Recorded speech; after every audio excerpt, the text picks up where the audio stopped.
Party চলছে দেশে। প্রথমে তো সেমিনার ওয়াইজ ইফতার পার্টি হতো, এখন তো ছেলে মেয়ে অবাধ বিচরণ করে যে আমরা বিভিন্ন জায়গায় গিয়ে ইফতার পার্টি করি। এখন এই বিষয়ে আসলে এটা তো থামানো দরকার। এই বিষয়ে ইসলাম আসলে কি বলছে, আপনাদের কি ভূমিকা থাকা উচিত বলুন? এখানে সবচেয়ে বড় ব্যাপারটা হচ্ছে রোজা একটি ফরজ বিধান, একটি আনুষ্ঠানিকতার নাম নয়। এটি আল্লাহ তাআলার একটি ফরজ বিধান, ইবাদত। ইবাদতকে আমরা ইবাদতের সীমাবদ্ধতার মধ্যেই রাখবো। এটাকে ইবাদতের সীমাবদ্ধতার বাহিরে গিয়ে ইসলাম কখনো এটাকে সাপোর্ট করবে না। আর নারী পুরুষ মিলে আমরা যে ইফতার পার্টি দেখি, বিভিন্ন সোসাইটি করে, বিভিন্ন সংগঠন করে, অনেক স্কুল কলেজ ভার্সিটিতে দেখা যাচ্ছে। তো সেই জায়গাতে নারী পুরুষ পরস্পরের সাথে তো বিবাহ বহির্ভূত সম্পর্ক বা সাক্ষাৎ করা, এটা দেখাই তো জায়েজ নাই, হারাম। তো সেই ক্ষেত্রে তারা একসাথে বসবেন, ইফতার করবেন, খাবেন, এটা তো প্রশ্নই আসে না।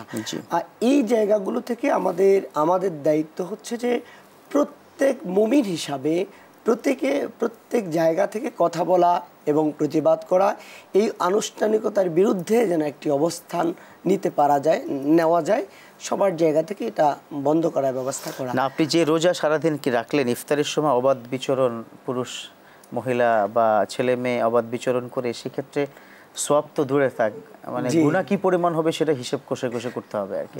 হ্যাঁ, এটা গুরুত্বপূর্ণ মুহূর্ত, যখন আল্লাহ তাআলা ক্ষমা করেন এবং ক্ষমা চাওয়ার সময়, ওই সময়টাতে আল্লাহকে আরো বেশি নাফরমান হিসেবে আমি উপস্থাপন করছি আল্লাহর সামনে নিজেকে। খুবই জঘন্য ব্যাপারটা, খুবই জঘন্য ব্যাপার। আচ্ছা, মসজিদ ভিত্তিক, জি, এরপরে হচ্ছে আমরা তো রাসূল সাল্লাল্লাহু আলাইহি ওয়াসাল্লাম তো বলেই দিয়েছেন, যার রোজা তাকে অন্যায় থেকে বাঁচাতে পারে নাই, এই ফাহেসা কাজগুলো থেকে বাঁচাতে পারে নাই, তো তার সারাদিন উপোস থাকা ছাড়া আর কিছুই না, এবং সেটা আল্লাহর কোনো প্রয়োজনই নেই, কোনো প্রয়োজন নেই। আচ্ছা, মসজিদ ভিত্তিক যে ইফতারি বন্টন করা, আপনারা তো দুইজন মোটামুটি মসজিদে খুতবা দিচ্ছেন, মসজিদ ভিত্তিক যে ইফতারি করানো হয়, এটার আসলে প্রচলনটা বা এটা ইসলাম সম্মত বা কতটুকু?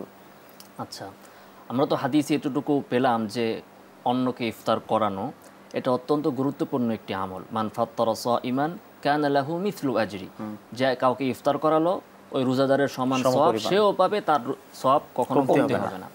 তো মসজিদ ভিত্তিক যে ইফতারটা করানো হয় সামাজিকভাবে, এটাও ওটারই অন্তর্ভুক্ত।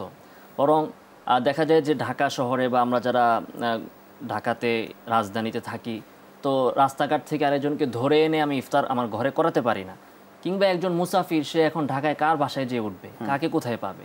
তো সেই জন্য একটা সুন্দর ব্যবস্থাপনা, এটা আমাদের বাংলাদেশে যেমন আছে, আমরা হারামাইনও সেটা কিন্তু দেখি। তার মানে হচ্ছে এটা অবশ্যই একটা সুন্নাহ প্রক্রিয়া। হ্যাঁ, সুন্নাহ বিশ্বনবীর হাদিস অনুযায়ী এটা নিয়ে কোনো বিতর্ক করার কোনো সুযোগ নেই। অতএব আল্লাহ যেন আমাদের পরস্পরকে যেন ইফতারি করাই, সেই সওয়াবটা যেন আল্লাহ আমার নামে দিয়ে দেয়।